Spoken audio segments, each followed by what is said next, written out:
Bonjour tout le monde, je suis très heureuse de vous retrouver aujourd'hui pour cette nouvelle vidéo où j'ai le plaisir d'accueillir une résiliente qui va nous partager son parcours. Bonjour Maëvan. Bonjour Ania. Maëvan, est-ce que tu peux nous partager ton histoire et nous parler de toi? Oui, d'abord merci beaucoup de me donner l'opportunité de m'exprimer aujourd'hui. Donc je m'appelle Maëvan, j'ai 28 ans, je suis professeure des écoles, artiste et je pratique aussi le Reiki. Donc mon parcours, c'est que j'ai été violée par mon grand-père à l'âge de 4 ans. Et ensuite, j'ai subi une amnésie traumatique pendant 24 ans. Donc, c'est-à-dire que je ne me souvenais pas exactement du fait d'avoir été violée. J'avais beaucoup de flashs, d'impressions, un sentiment de mal-être, mais je ne me souvenais pas, enfin ma mémoire avait occulté pour me protéger ce souvenir-là.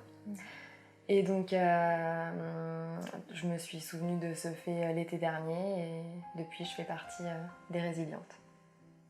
Merci Maëvan. Maëvan, est-ce que tu peux nous partager comment toi tu t'es sentie après cette épreuve?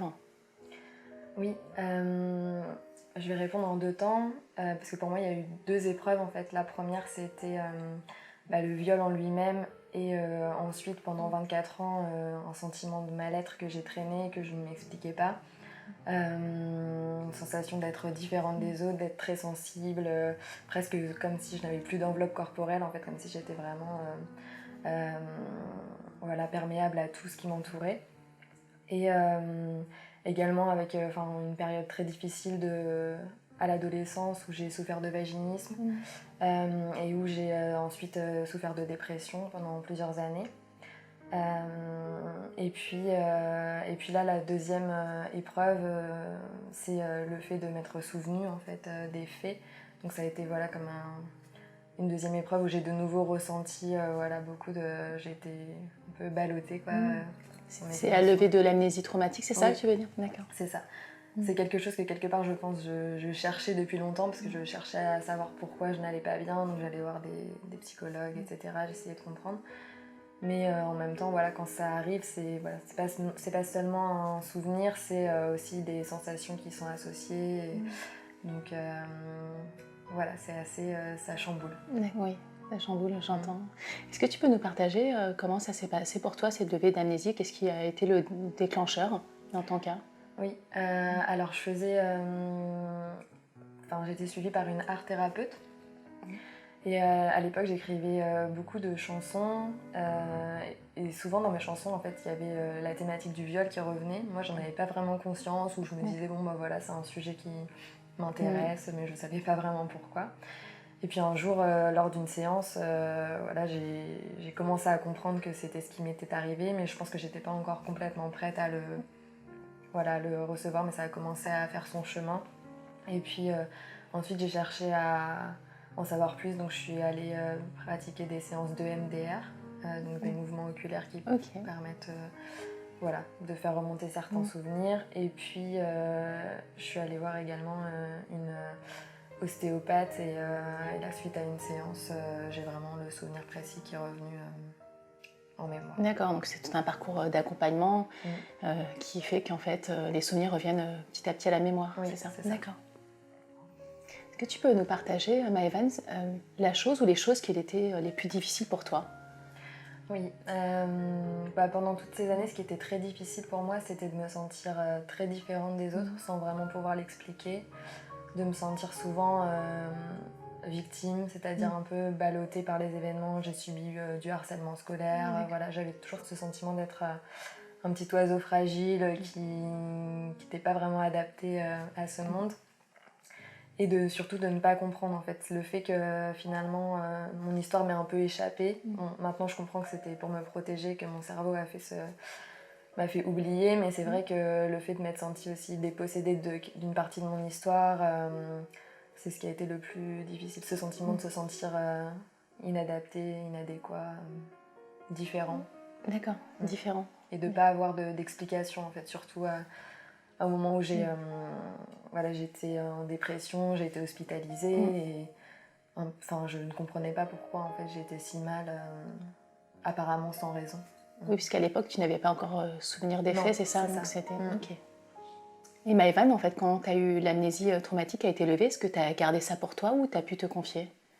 Dans un premier temps, j'ai gardé ça pour moi. Enfin, il n'y avait que ma thérapeute qui était au courant. Et puis ensuite, j'ai pu en parler après quelques mois à mes parents, puis ma sœur. Et puis ensuite, ça a été beaucoup plus facile de le dire autour de moi. Je l'ai confié aussi à une autre partie de ma famille. D'accord. Voilà, ça n'avait pas été évident de le dire.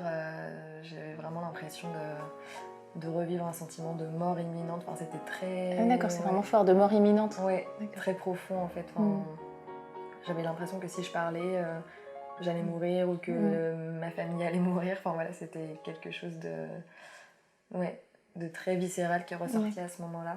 Mais finalement, avec un peu de recul, ça m'a fait beaucoup de bien. Ça t'a fait beaucoup de bien après, le fait de pouvoir libérer ta parole. Et est-ce que tu peux nous raconter, Maëvan, comment ça s'est passé, la libération de ta parole? Donc la première étape, ça a été d'en parler à mes parents.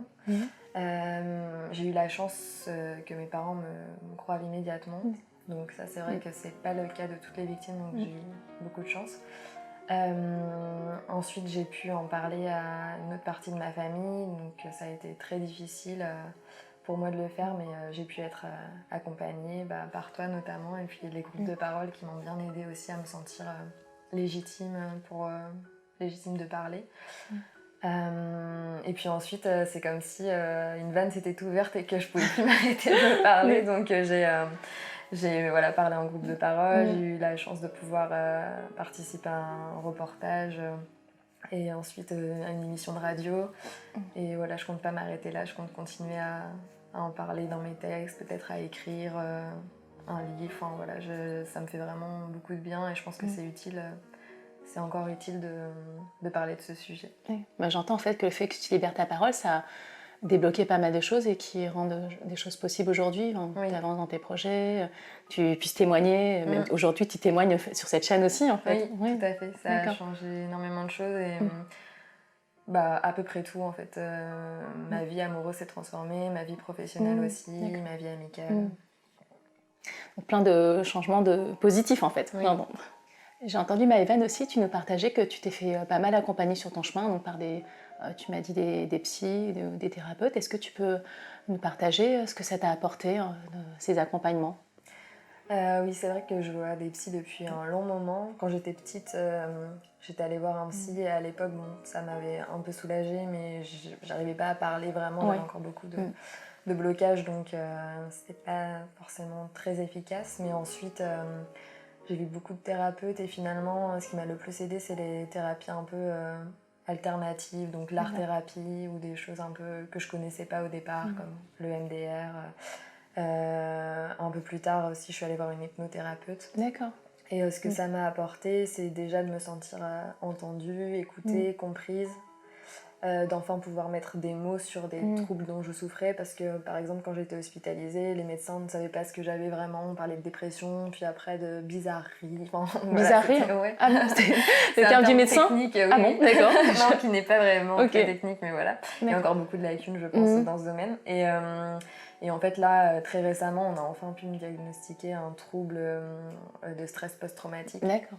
Donc, ça me permet d'enfin comprendre que je ne suis pas bizarre, mais que tout simplement, je souffre d'un trauma, d'un choc violent qui a des séquelles, en fait.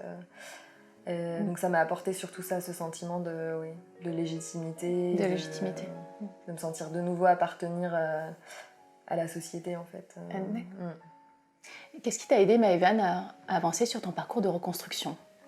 Il y a plusieurs choses qui m'ont aidée. D'abord, l'art, je pense que ça m'a toujours accompagnée. Je fais de la danse depuis que je suis toute petite. Donc ça, c'était vraiment un moment, un peu une bulle à part dans ma vie. J'écris des textes, je chante. Et donc, l'art sous toutes ses formes, en fait. La peinture aussi, ça m'aide beaucoup. Le fait de le pratiquer, mais aussi d'aller voir des spectacles, etc. Oui. Et là, par exemple, ce week-end, j'ai la chance d'aller danser avec Andrea Bescon, qui a qui a fait les chatouilles, c'est ça? D'accord. Les chatouilles. Et donc, le fait de participer à cet atelier, à plein d'autres choses, c'est des beaux projets qui m'aident bien. Et puis, le fait aussi de voir des œuvres qui traitent de ce sujet, ça me fait beaucoup de bien aussi. Et puis les rencontres aussi, j'ai fait beaucoup de rencontres sur mon chemin malgré tout que ce soit des rencontres avec des professionnels ou des rencontres amicales, amoureuses. Enfin, à chaque fois j'ai pu voilà, grandir aussi grâce à ça, grâce à ces rencontres. D'accord. Mais c'est vrai que j'entends que cette dimension artistique en fait qui est assez variée, tu me dis ça passe par voilà, l'art, la musique, le dessin, etc. C'est quelque chose qui est vraiment important pour toi, même dans ta vie aujourd'hui. Oui, c'est vrai que ça occupe une place de plus en plus grande ouais, j'ai beaucoup de projets. Et qu'est-ce que tu aurais fait différemment aujourd'hui avec du recul? Bah, ce que je me dis aujourd'hui, mon plus grand regret, même si j'essaie de me dire que c'est comme ça, c'est de ne pas avoir parlé plus tôt. Parce que c'est vrai que bah, quand j'étais petite, j'ai quand même eu l'opportunité, je suis quand même allée voir un psy. Et à l'époque, j'avais déjà ce sentiment de devoir cacher un secret en fait. Au psy, je me souviens lui m'être dit, enfin intérieurement, au départ, je voulais pas aller le voir. Et puis je me disais, faut pas que j'en dise trop parce que sinon ma famille risque d'aller en prison. Donc j'avais déjà quand même un sentiment d'inceste en fait, mais sans avoir vraiment identifié ce qui s'était passé. Comme si tu ressentais en toi, même si là à l'époque tu avais encore l'amnésie traumatique, donc il y avait un mal-être général. Et tu penses si tu avais creusé un peu plus loin et t'en avais parlé au psy, ça aurait peut-être changé des choses? Éventuellement, après, je ne sais pas, mais c'est vrai que le fait d'avoir traîné ça pendant une vingtaine d'années, c'est mon plus grand regret, même si je me dis malgré tout que bah, j'ai la chance qu'aujourd'hui ça ait pu sortir et donc j'ai encore heureusement de nombreuses années devant moi plus libre en fait. Mais c'est vrai que je me rends compte de la portée que ça a de parler, donc je me dis que forcément si je l'avais fait plus tôt, j'aurais peut-être pu profiter de la vie différemment. Mais bon, j'ai décidé d'adopter une philosophie de vie qui me fait dire que voilà, si ça arrivait comme ça, c'est que ça devait arriver comme ça peut-être et que c'était mon parcours en fait.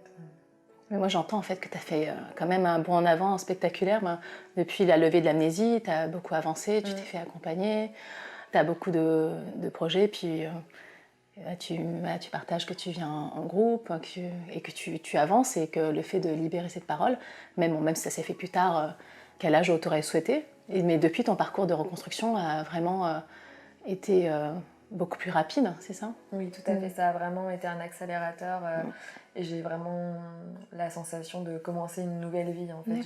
Mes sensations sont différentes, mon rapport aux autres est différent.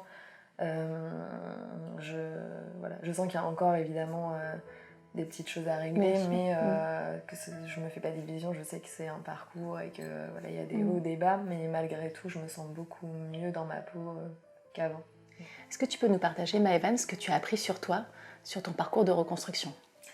Ce que j'ai appris sur moi, c'est que j'étais beaucoup plus forte et courageuse que ce que je ne pensais. Au départ, j'avais une vision assez négative de moi-même, une estime de moi-même qui n'était pas très élevée.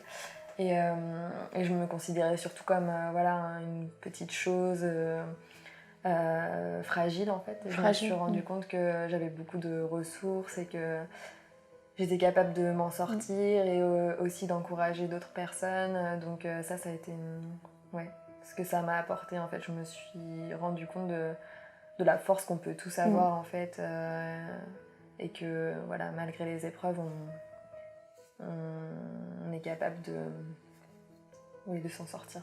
De s'en sortir et de rebondir.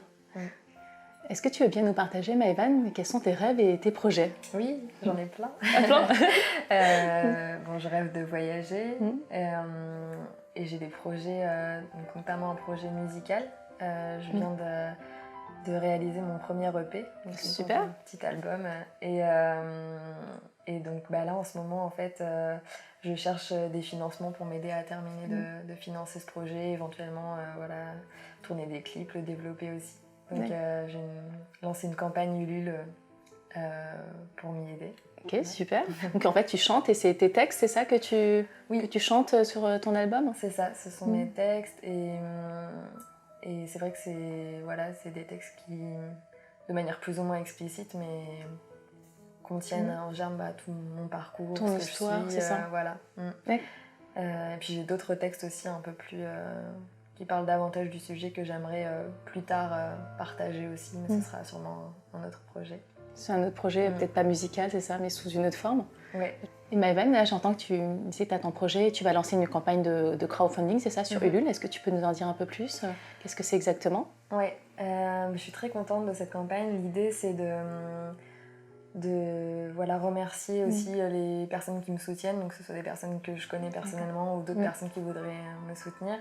Et donc d'organiser un concert pour la sortie de l'EP, à la fin duquel les personnes pourront participer au clip d'une des chansons. Ah oui, super. Pour les contributeurs, ça? Voilà, c'est ça. L'idée, c'est que ce soit festif, joyeux. Et c'est une chanson qui s'appelle Shalom et qui parle justement de la paix intérieure qu'on peut trouver. Donc je pense que ça peut parler à plein de gens, des personnes qui ont vécu cette épreuve ou d'autres épreuves. Je suis sûre, Maëvan, que ça va toucher beaucoup de personnes et le fait que ça parle de paix intérieure, de choses que tu as trouvées en toi, de tes ressources, je suis certaine que ça touche beaucoup de gens. Donc je vous invite à regarder plus bas, je vais vous mettre en lien le site de Maëvan. Et si vous souhaitez soutenir son projet, contribuer et participer à sa campagne, ben, je vous invite à cliquer sur le lien Ulule. En tout cas, bravo Maëvan, je trouve que c'est un super projet. Merci. Et en plus, c'est vrai que c'est une façon un peu de donner du sens à ton histoire, c'est ça, de pouvoir l'extérioriser par la musique et d'écrire tes propres textes et de le partager en fait avec d'autres personnes. Tout à fait. Est-ce que tu as d'autres projets en cours, des choses que tu aimerais nous partager? Oui, j'ai 2 autres projets principaux. Le premier, c'est de développer donc, ma pratique du Reiki, qui est un soin énergétique. Donc voilà, j'ai aussi envie d'aider d'autres personnes à se sentir mieux dans leur corps. Le deuxième projet, c'est un projet qui aura lieu le 14 mars, qui s'appelle Je te crois. Donc je participe à l'organisation avec d'autres associations. Est-ce que tu peux nous en dire un peu plus? Qu'est-ce que c'est que ce projet, Je te crois? Donc c'est un rassemblement qui aura lieu dans plusieurs grandes villes de France. Et donc pour moi, ce sera à Paris.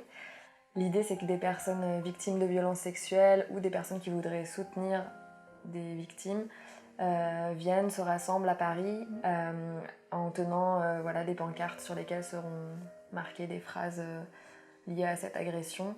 L'idée, c'est de rendre visibles des personnes qui ont été invisibilisées, de permettre à cette parole d'être entendue, en fait. Parce que c'est vrai que dans les groupes de parole, etc., on a la chance de pouvoir partager entre victimes, en fait, notre parole.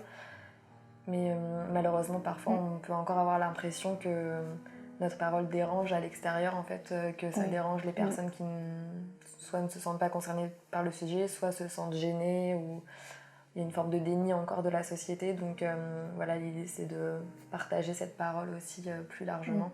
Une façon, en fait, de sensibiliser le grand public et un peu d'éveiller les consciences sur cette problématique, c'est ça? C'est ça. Et donc pour rejoindre l'événement, il y a un Facebook Je te crois Paris où toutes les informations sont recensées dessus. C'est un événement national, c'est ça, dans la grande ville de France? Je vous partagerai également dans la barre d'infos les liens. Est-ce que tu as des conseils à donner aux personnes qui nous regardent? Mon conseil, ce serait d'abord de se faire confiance, parce qu'en tant que victime d'abus sexuels, et surtout quand on a subi une amnésie traumatique, on peut beaucoup douter, se laisser un peu balloter par ce que les gens pensent, les avis de chacun, etc. Et donc, mon conseil, ce serait de faire confiance à son corps, à son ressenti, à ses souvenirs, parce que ça ne vient pas de nulle part, on n'est pas fou ou folle, on n'invente pas. Si on a tous ces symptômes et si on a tous ces souvenirs, c'est qu'il y a bien eu quelque chose de traumatisant, et donc de se croire, en fait. De se croire. Et pour finir, Maëvan, est-ce que tu as un message à transmettre aux personnes qui passent par ces épreuves? Mon message, c'est « Je te crois, tu n'es pas seule et la joie reviendra ». Très beau message. Un grand merci, Maëvan, pour avoir répondu à ce projet, parce que ça me tenait à cœur, en fait, de partager avec vous sur ma chaîne d'autres parcours de résilientes. Si cette vidéo vous a touché, je vous invite à la liker et la partager autour de vous. N'oubliez pas non plus de vous abonner à ma chaîne, activer la petite cloche pour recevoir toutes les notifications. Je vous retrouve très prochainement sur ma chaîne. Et d'ici là, prenez bien soin de vous. Je vous dis à très bientôt. Au revoir!